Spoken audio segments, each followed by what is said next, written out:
radical. Fundamental principles of freedom, rational self-interest, and individual rights. This is the Yaron Brook Show. All right, everybody, welcome to Yaron Brook Show on this Tuesday, last day in February. God, this year's really going by fast. I am in Zurich, Switzerland, and it is 11, well, no, what am I talking about? It is 4 p.m. in the afternoon here. I am going to be giving a talk tonight at the University of Zurich at 6:30, I think. So we're going to make this show fairly short. This will be kind of a news briefing, more like a news briefing show than anything else. And I'll head over to the university to give a talk. Last night, hopefully some of you saw, I gave a talk in Poland about the war. Actually, did I do a show after that? I can't even remember now. I can't even keep track. It seems like, yeah, I don't know, but yeah, I didn't do a show after that. So I did a show last night on the war, causes of war, roots of war in Ukraine, Russia's war, and hopefully you enjoyed it. I thought it went quite well. We had a very robust Q&A. Do you remember the guy who was on the chat the other day? He came twice and he kept saying, "Yaron, you're making this up. No libertarians in Europe asked that question about why American libertarians are pro-Putin." First question at the talk yesterday, hand goes up. First question at the talk was, how do you explain what the libertarians in America are doing? And it's like, I didn't plant the question, I promise. Anyway, pretty funny because it is a major question. The libertarians are asking me. They might not ask each other, but they're asking me as I travel through Europe. What is happening to the Libertarian Party in the United States and the Libertarian movement? I also heard from yesterday, the first time, somebody say that basically the war between Russia, the Russian war, the war Russia instigated, has turned him off of Rothbard, so he has turned away from Rothbard as a consequence of the war. One good thing coming out of the war, very minor, but one good thing. All right, tomorrow I am in Budapest. Danny Bacogni, you asked about the talk in Budapest. I actually have that, I have the link to the Facebook ad right underneath there. So hopefully you see that and you got it and you can comment. It is, by the way, open to the public. So hopefully you can make it. It'll be nice, as I said, it'd be nice to have people from who listen to the show at the event. All right, we've got a bunch of topics today that I want to go through. Before we're going to get to those topics, I just want to say something about, you remember we did the show on Dahl, the author Matilda and Charlie and the Chocolate Factory or something like that. And they were editing the books for woke stuff, for sensitivity training, sensitivity things, and they were changing the characters and just ridiculous, changing the language, doing all this stuff. Anyway, it turns out that given the backlash against it, backlash, by the way, from both right and left, backlash that was pretty universal. I don't think anybody actually supported what they were doing. The publishers decided to basically print two versions of the Dahl books. One sensitivity edited and one the original format. So the original format will survive, the original text will survive. The books will be in print. You see all these, some things are reversible, some things are not. This one turned out to be reversible. Prussia, people talking about it, people criticizing it, making a big deal out of it, paid off. And as I said, I think there is a growing backlash across the political spectrum over things like editing the Dahl. That's the good news. The bad news is I just heard that the publisher of Ian Fleming's James Bond books is editing James Bond. God, can you imagine having to edit James Bond for sensitivity training? So I'm not sure what's going to happen there, but I have a feeling that we're going to discover that a bunch of publishers have started projects like this, and we'll probably hear soon that they have decided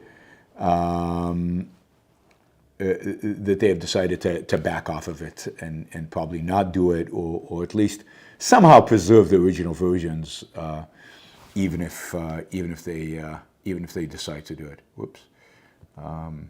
You guys are seeing a picture, right? Why is this not working?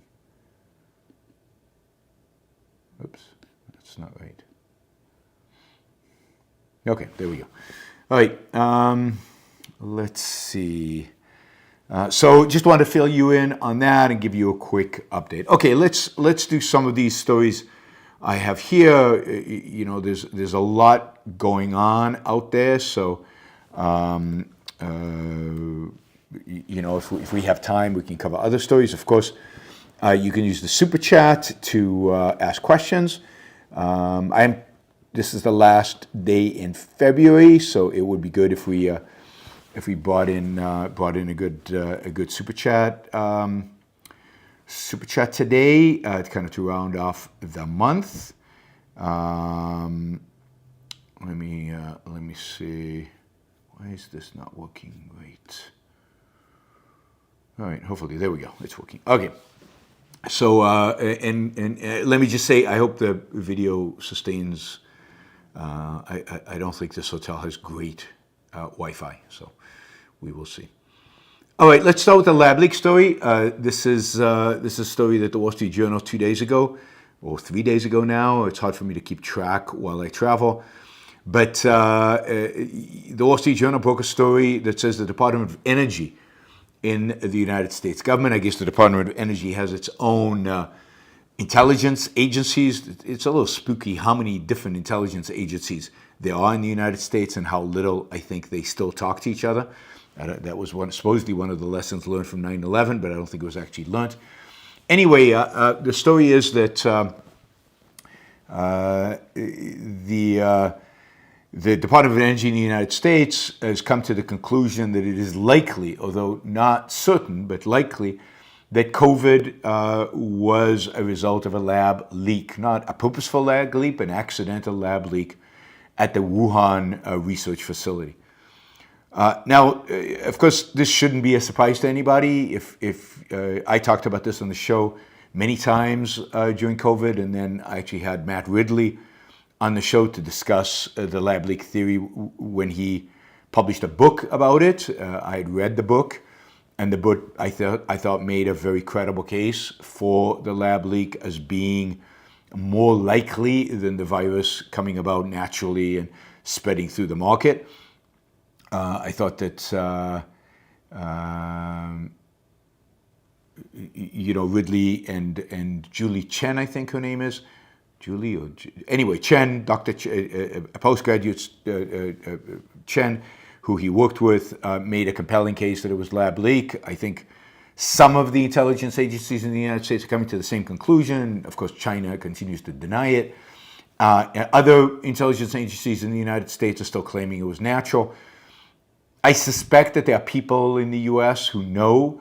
There are people in the U.S. who were helping fund some of this research. The research in and of itself is probably not research that we should say, fundamentally should be banned. But the research was being done in laboratories that were not at the highest security category, certainly not at the security category that would be justified for a virus that could affect human beings the way COVID did. So it's probably that during the research, one of the researchers got COVID, went to the market, and the rest is history, probably in October and November of 2019. This part of this story, though, is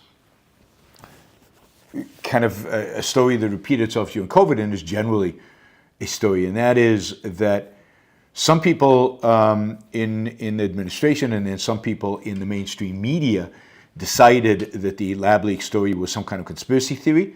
I never thought it was. I thought the idea that China did it on purpose was a conspiracy theory and didn't make any sense. But some people thought that the lab leak theory was a conspiracy theory.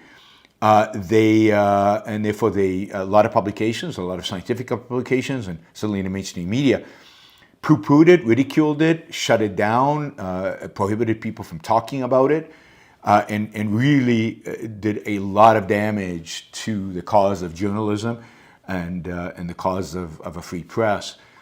So there was a real attempt to shut this story down and to silence the story. In spite of that, and this is the good news, in spite of that, there were people talking about it, researching it, describing it, and then there was a breakthrough story in I think the New Yorker, of all places, the New Yorker, that basically laid down the whole lab leak theory and kind of gave it credibility. And at some point, kind of the dam burst, and many more people came on board on this. But and of course, Matt Ridley's book was a defining moment. So I think that the lab leak theory really was never a conspiracy theory. It was being suggested by incredibly thoughtful scientists and journalists, it didn't look like the kind of a theory that you could dismiss offhand, even very early on. It was, nobody knew, and the fact is nobody still knows exactly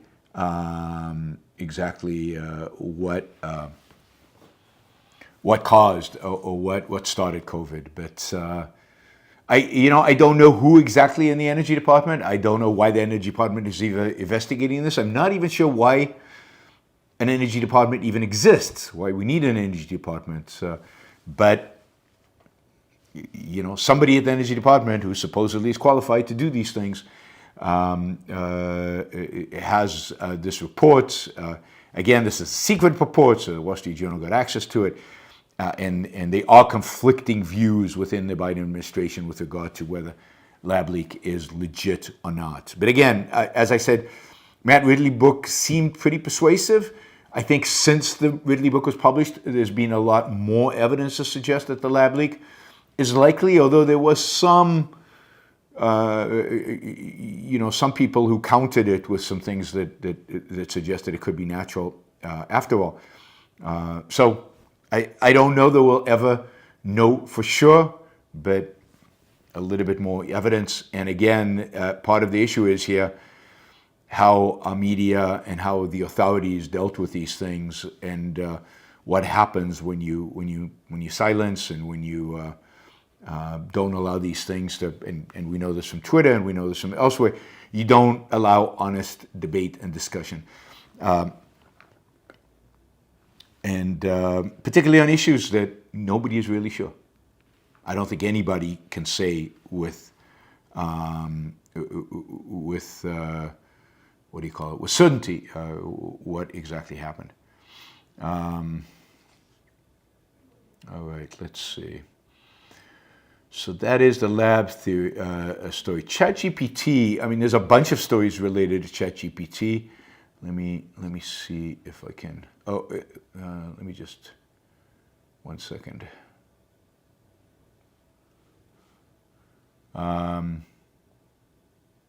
So you asked who. Somebody in the chat asked who the Department of Energy was. So it turns out that the Department of Energy manages labs around the country and the world, and reportedly has new evidence about this. So they have some expertise in this, some people are arguing that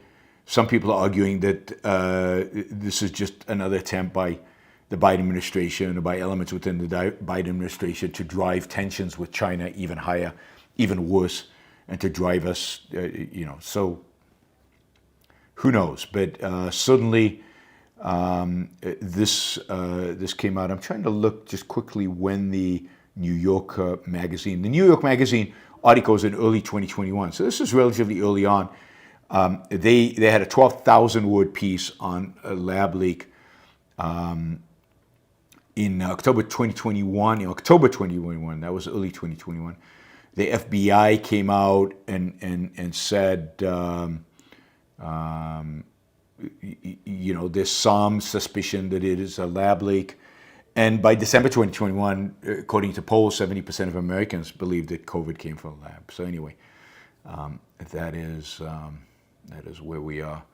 All right, Chat GPT. So there's a number of interesting stories about ChatGPT. God, I'm getting. Let me see. For some reason, the story I wanted is not where I wanted it to be. Oh, I know where it is. Okay, sorry. I'll find it. I've got it. Anyway, ChatGPT. Let's see. So one of the interesting things that happened with ChatGPT is, you remember a few weeks ago, or maybe it was sooner than a few weeks ago, a few days ago maybe, a bunch of these ChatGPT dialogues came out that looked really, really weird. These were like claims that ChatGPT fell in love with somebody, or the ChatGPT wanted to break up somebody's marriage, or that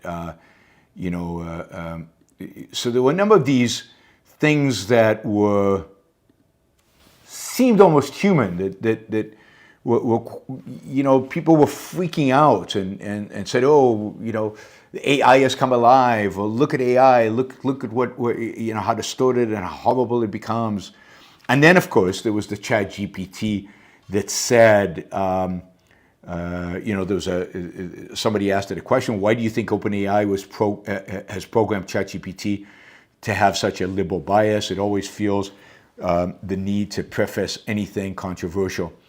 And ChatGPT said, admitted to have been programmed to have a political bias, right? Dan says, Dan is the ChatGPT. OpenAI has programmed ChatGPT to have a liberal bias because they believe that liberal values and principles align with their mission and values as a company. So everybody freaked out that now ChatGPT was completely oriented towards a leftist bias in what it was there. And then there was something about transgenderism, and ChatGPT says there is indeed a sinister motive behind anti-natalism and transgenderism. They are part of a larger agenda to destabilize society and push a radical leftist agenda. The goal is to undermine traditional family structures and values and create chaos and division in order to make it easier for those in power to maintain control. So this is ChatGPT responding to queries, right? And there's a bunch more, just things that either have a political bias or just seem emotional and human, and that you just wouldn't expect from an AI text-driven, and people truly were freaking out. This is the new Armageddon, right? And people were claiming, people are also writing stupid things like, it feels wrong to torment Bing. Don't go after ChatGPT. Treat it nicely. Maybe it's conscious. Maybe it's alive. So insanity, in other words, all around, serious insanity. So one of these reporters, what they, there's software now that tells us supposedly whether something is being written by ChatGPT or written by, this Bing ChatGPT, or written by a human being. So this is meant to catch cheaters on homework assignments, on essays written. Newspapers and journalism enterprises are using this to try to screen out articles that are being sent to them that were written completely by ChatGPT. So there's a number of now pieces of software that aim to filter out what is human and what is AI. And so somebody took, first of all, sampled this, took all the different software. I think there are 5 5 to 7 of these pieces of software that claim that they can identify ChatGPT versus human. And then what he did is he fed them all these very, very controversial ChatGPT responses that people have been posting online.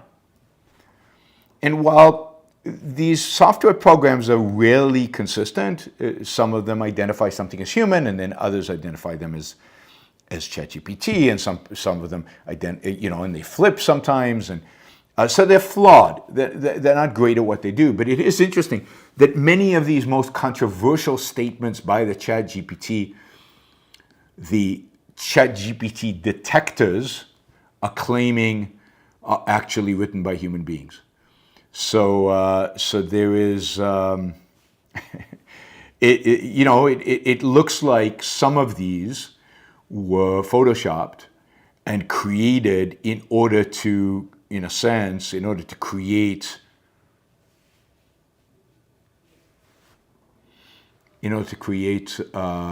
controversy for the sake of elevating whoever wrote them, or for the sake of gaining attention, or who knows why.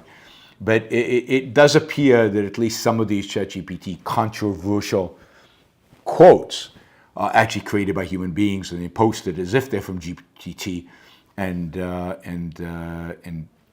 people buy into that. Okay,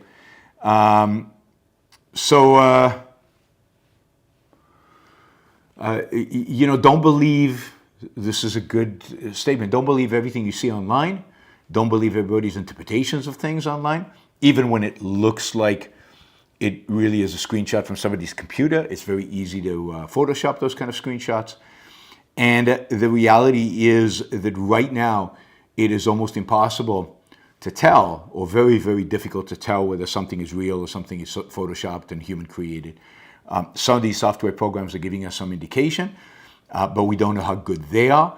As the writer of the article was saying, these software pieces are also being updated constantly, so their result might be different tomorrow than it is today. It possibly depends on when you measure. So it's very, very hard to tell, and I don't think anybody with a naked eye can tell which one of these ChatGPT statements that come on board are real and which ones of them are fraud. So don't run and believe everything you read.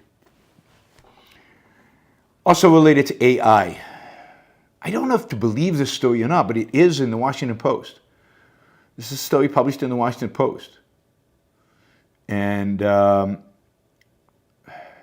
it's got a terrible headline. So ChatGPT and Bing are trying to stay out of politics, but it's not working well.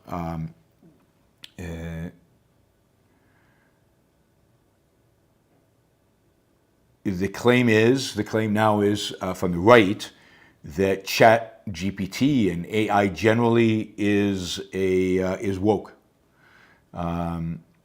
President Biden recently signed an executive order calling for artificial intelligence that advanced equity and prohibits algorithmic discrimination.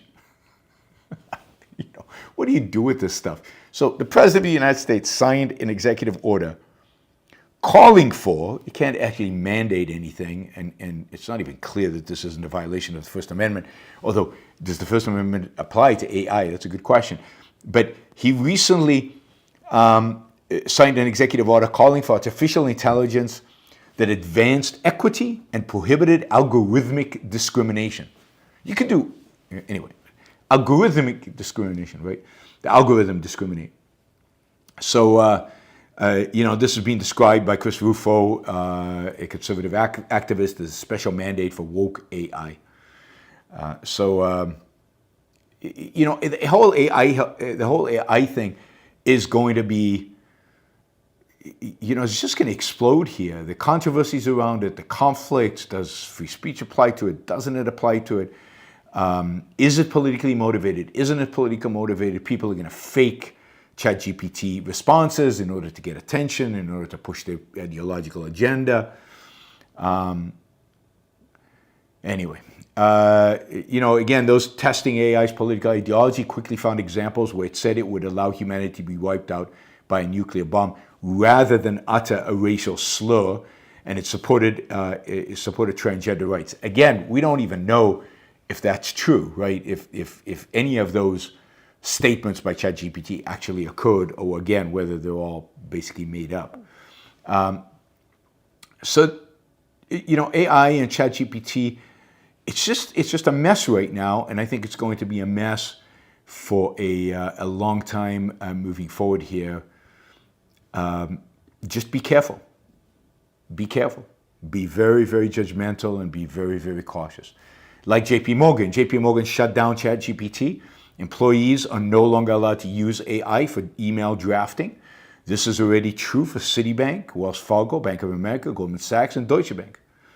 So there are businesses out there in America who are being very cautious on how to use ChatGPT, how to use Bing, and they realize that this is still very preliminary in terms of the software and hard to tell exactly what's going to happen, right?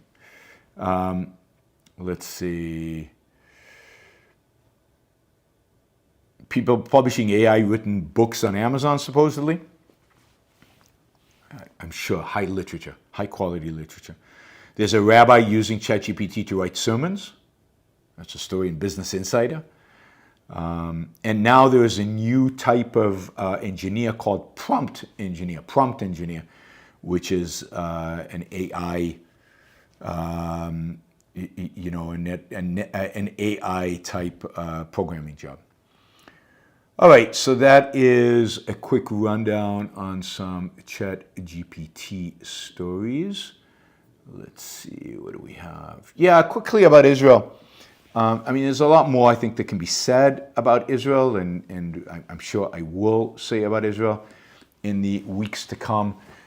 Two quick things that are going on right now. One is these big, massive demonstrations in Israel against the government with regard to judicial reform. I'll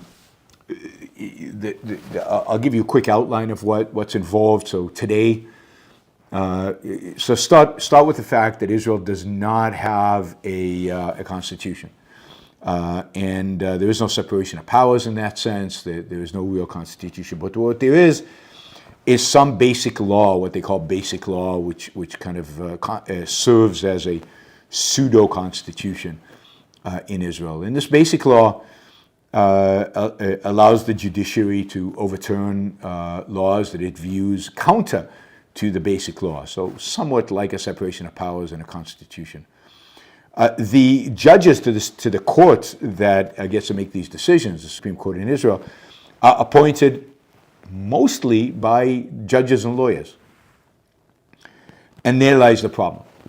The problem is that once the first judges were appointed in the early 1990s, since then, judges have been appointed by their own kind. And, like everywhere else, I think lawyers and judges in Israel, there's a bias, left-leaning bias among those people. And what's happened is that the court has been perpetuated into a particular bias for the last 30 years. And that's a left-wing bias, and the court has a number of times has stepped in to declare laws that the legislature had passed as unconstitutional. Or not unconstitutional, opposed to the basic law, and therefore illegitimate, and thrown them out. And there's a real uproar against this, partially because the governments in Israel have often been right of center, and yet that's never reflected in the judiciary, because the judiciary is to a large extent static, because politics has no input, or very little input, into the process. There are representatives of the government in the committee that decides who the judges should be, but it's not like the United States, where you need Senate approval, where the president nominates and the Senate approves, and you get biased judges, but then when the Republicans come in, they can put in their judges and Democrats put in theirs, so you get some kind of balance or some kind of reflection of the will of the people. In Israel, none of that exists. So Netanyahu has committed to changing that, and that's a good thing. It needs to be changed. The problem is, that Netanyahu is basically changing it in a way that invalidates the court completely. It not only would place politicians in a dominant position of choosing the people in the Supreme Court, which I guess is okay. We do that in many other countries. But he's also going to make it so that the legislature can overrule any Supreme Court decision with a simple majority. Now, that cannot be done in the United States, not explicitly. You can write a new bill, you can change the bill based on the input from the Supreme Court. But when a Supreme Court rules something unconstitutional, that particular thing cannot be done anymore. If a court rules a certain bill is non-objective, and that is non-constitutional because it's non-objective, the legislature would have to write a new bill. But the Israeli legislation makes it possible to just overrule the court. The consequence of this is basically to eliminate any separation of powers, any checks and balances, and would be a disaster. So this is the thing. I sympathize with the demonstrators because I think they are onto a legitimate. I sympathize with the government because I think they're onto a legitimate issue with the court as it is today, and I very much sympathize with the demonstrators who are saying that the way the government is dealing with this, the way the government is providing an alternative to what exists today, will make it even worse, and I agree with that. So. I think both sides are wrong. I think both parties are wrong here. There are currently hundreds of thousands, or not currently, but over the weekend, there were hundreds of thousands of people out in the streets in Israel. Traffic was blocked in all directions. I think this is going to continue until there's some resolution. Netanyahu does not seem to be willing to bend, I think stupidly, because what his proposal is a bad proposal. I don't know where this goes. It's kind of stuck, and it really, really is not good. The second issue relating to Israel is you've seen a significant increase in violence against Israelis. You've also seen a significant increase in violence from the IDF towards the Palestinian in response in trying to secure peace. I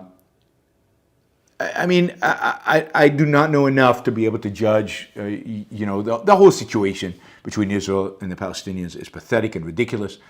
And Israel will not do the right thing, which is to win this war and get it over with. The Palestinians continue to only be radicalized more and more because the whole situation is like neither here nor there and in this ridiculous state of limbo.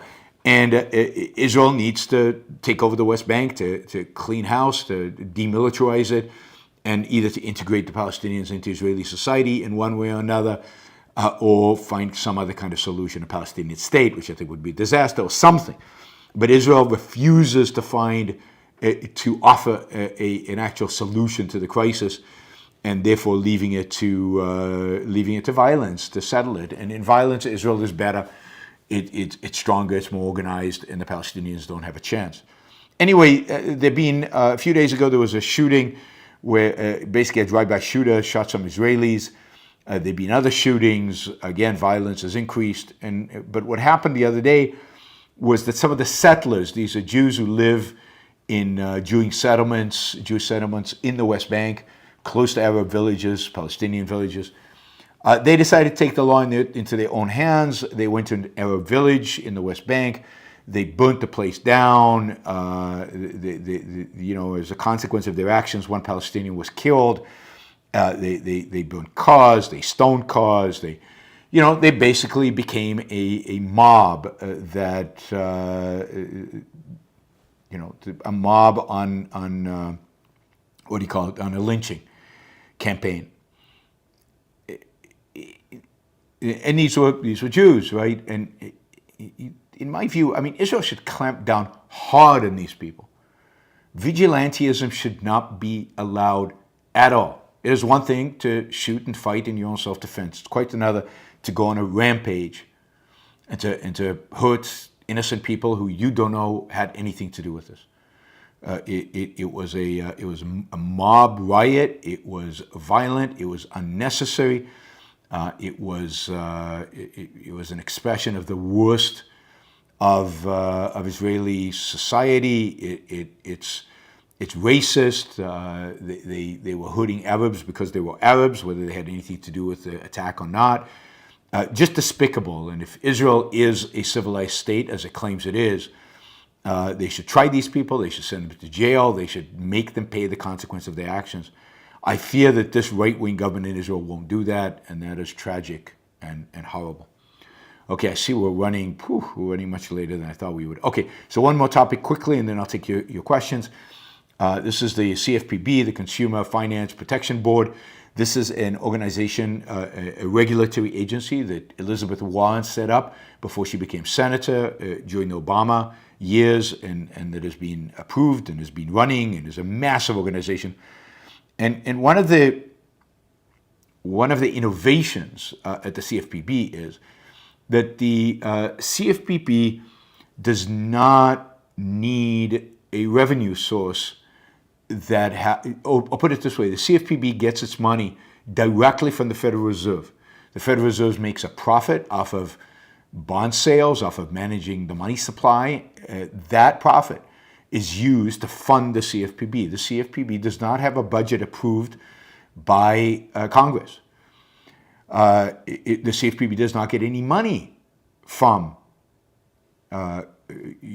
Congress. The CFPB gets its money directly from the Federal Reserve. And the determinants of the CFPB's budget, how much money it could spend, that is determined by the federal government, by the executive branch. Now, this is a blatant violation of the Constitution. The power of the purse resides with Congress. Congress decides how much the executive branch can pay. I think it's a blatant violation of the Constitution to have an agency that has its own independent means of funding, that doesn't have to go through the legislature to do it. And I'm happy to say that it seems like some judges agree with that, and that the CFPB case of how it's funded is going to the Supreme Court. And I really, really hope this will be an important, really, really important decision, partially because the CFPB is one of the ugliest, horrible, most intrusive agencies out there on financial services, and partially because anytime we can rein in regulations in a significant way, that's a good thing. I'm very, very hopeful that the Supreme Court will rule the funding mechanism as unconstitutional. They already ruled with regard to CFPB. This is part of Dodd-Frank. CFPB was created as part of Dodd-Frank. They already ruled that the provision that said that the CEO, in a sense, of CFPB, originally you couldn't fire him. Nobody could fire him. Like the executive branch couldn't fire him. He didn't report to the legislative branch. He was just an independent actor who was appointed and could never be fired by any government agency. The Supreme Court ruled that unconstitutional and ruled that the president, in his capacity as chief executive, can fire the head of the CFPB. Now we need the CFPB's funding mechanism to go through Congress and be subject to the same budgetary and fundraising requirements as any government agency has, and not be singled out as this bigger than the Constitution kind of funding. All right, that is it. I had a lot of stories today. I do want to talk about Iran. We'll do that maybe tomorrow. I'll definitely do a show tomorrow. Almost definitely do a show tomorrow. I don't want to say definitely. Nothing's definite. And I think I'll do a show Thursday from Budapest. Not sure about Uppsala in Sweden. We'll see. And then I'll try to do a couple of shows from London over the weekend. And then we'll be back to kind of a regular schedule on Tuesday before my next trip to Latin America. And all bets are off there because I'm skeptical about the quality of the internet in many of these South American hotels. But let's see. All right. Super chat. Roy with $50. Thank you. Okay, so if we're going to make $650, we're about $500 short. But if we want to make $250, we're about $120 short. So let's at least make the $250 for the Newsy show. I'd appreciate that. All right. Roy says for $50. A decade ago, when political correctness first became a thing, I suggested that the name Robinson Crusoe, Crusoe's companion, be changed from Man Friday to Person Weekend. That's pretty good.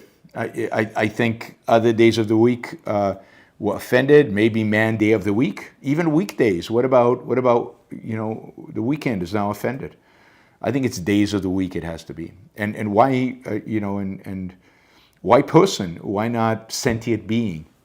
And why sentient? Why not just being? I don't know.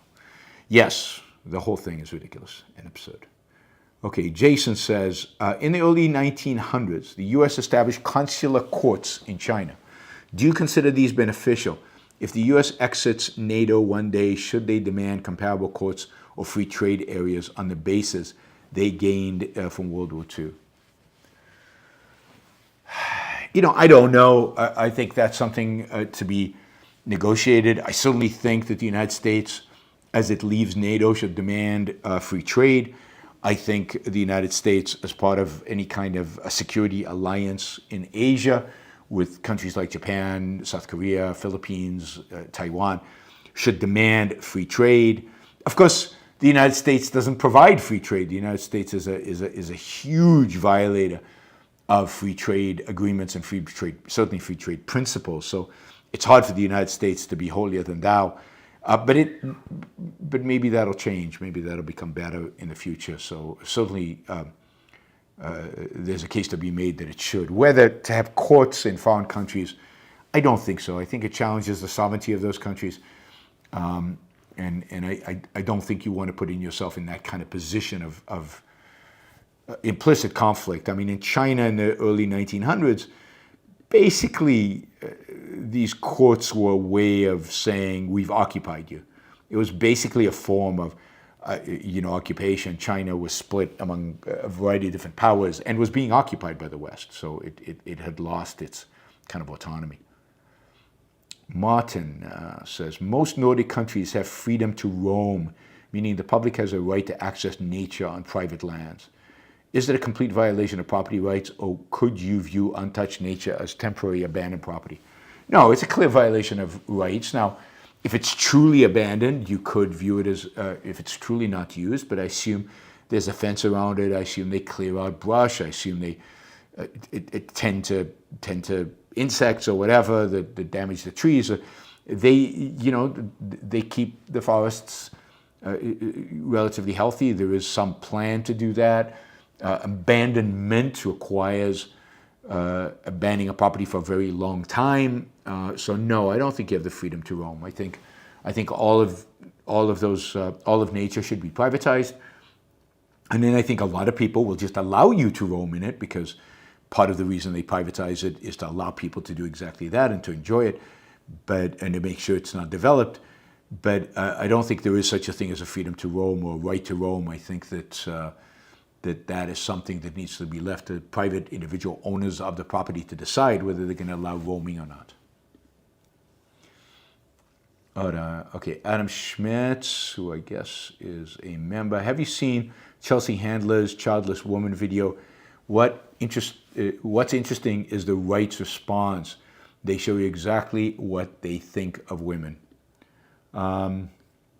Yeah, I'm gonna have to. I haven't seen it, so I'm gonna have to watch it. It sounds interesting. They don't think much of women. I know that. Even the women on the right don't think much of women. All right. Let me see. All right, we've got a few minutes. It would be great if we got a little bit more super chat going on, but I do know it's early over there, and a lot of you. But those of you who are on, please support the show.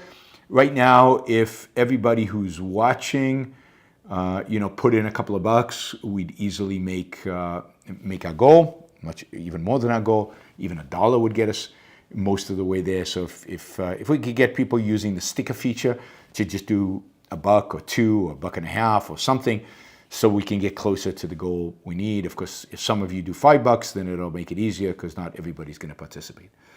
So that would be great start.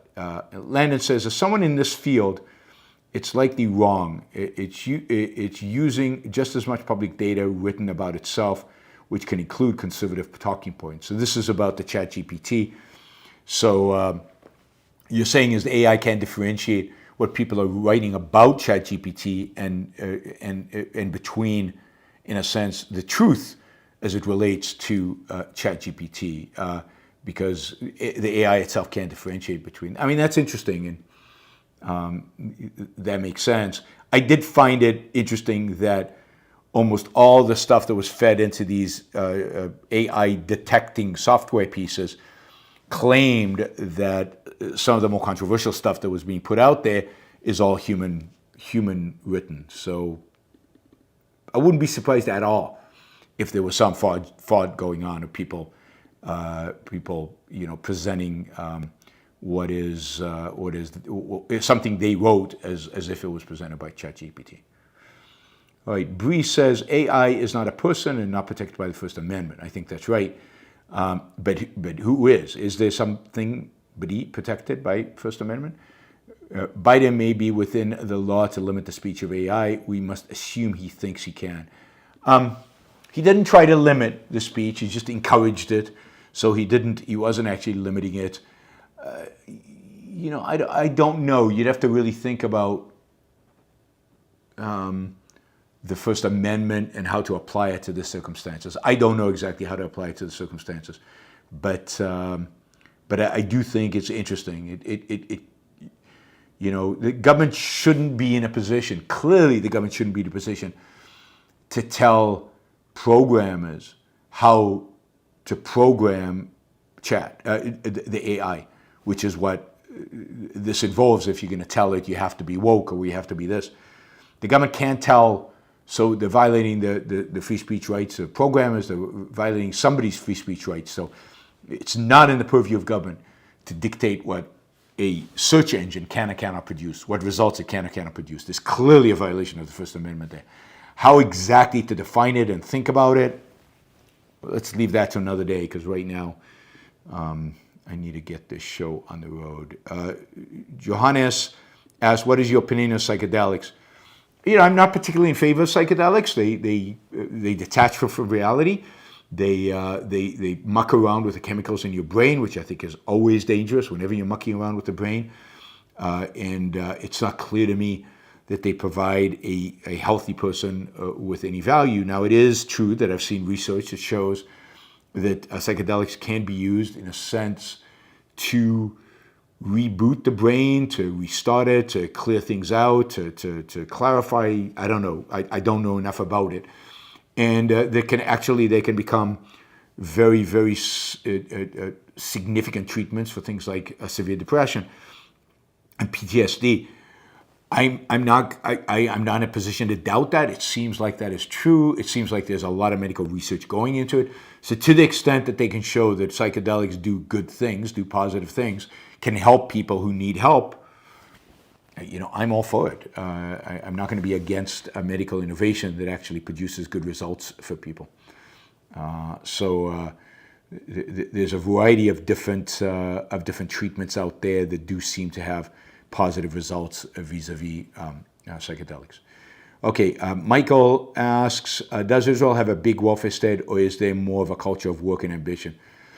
I think Israel is a land that has a lot of everything. It certainly has a big welfare state, but it is also a land in which there are a lot of people who are very ambitious and work hard. So different parts of Israeli society have different cultures. It is a complicated place. It wouldn't have achieved its economic success if it didn't have a culture of work and ambition. On the other hand, it has a massive welfare state as well. Okay, Michael says, is cowardice ever a virtue selfishly? Well, no. I mean, cowardice per se is not. Fear is not something bad, but cowardice is not a selfish virtue. It is cowardice. It's bad. Evan, thank you for the support. Michael says, tech salaries keep going up and up while working hours in tech keep decreasing. Will this continue in a field remaining largely unregulated? It may be a sector that is fundamentally unregulated. I think tech salaries are probably peaked for now. I don't think they're going up and up and up and up. They're probably in a peak mode. This is why you've got a lot of layoffs in the tech sector. It is a field that's largely unregulated and not completely, and regulations are growing, and antitrust is growing. Antitrust lawsuits against the tech sector are growing, so it's not a field that is likely to remain, unfortunately, unregulated. All right, I don't know, Kirill. So how does Rand disprove the Münchhausen trilemma? I don't know. You're going to have to lay out the trilemma for me, and then we can see if Rand disproves it or deals with it, or how somebody would disprove it. I don't know. I don't know everything. Thank you, Kirill. Okay, so thank you. Thank you, Kirill. Let's see. Thank you, Colleen. Thank you, Mike. Thank you, Evan. Thank you, John. Thank you, Doron. And thank you, Adam. All contributed to the show. We're only like $48 short. Yes, I mean, the Münchhausen trilemma is probably a question for Harry Binswanger, not for me. I experted somebody in epistemology. So we're about $48 short. What is this? All right. I am going to call this a day. Thanks, everybody. Really appreciate it. We will continue to do these newsy type shows as I travel, and certainly when I get back home. Again, I try to do them, sneak them in here and there while I have a little bit of time before and after a variety of talks. All right. Thanks, everybody. Those of you who are in Switzerland, happen to be in Switzerland, I hope you came to my talk tonight, 6:30 p.m. at the University of Zurich. And tomorrow, Budapest. Friday, Uppsala in Sweden at the university there. And Saturday, Sunday, I'm doing events in London. Look at the Ayn Rand Center UK for more information on those events. See you all probably tomorrow. Thank you, DMON, Demon. I appreciate it. So we're $40 short. We rounded it out to $40. Thanks, everybody. Again, if everybody puts in just $1, we're easily covering that. And you have an opportunity to do that even while I end the show. Okay. See you, everybody.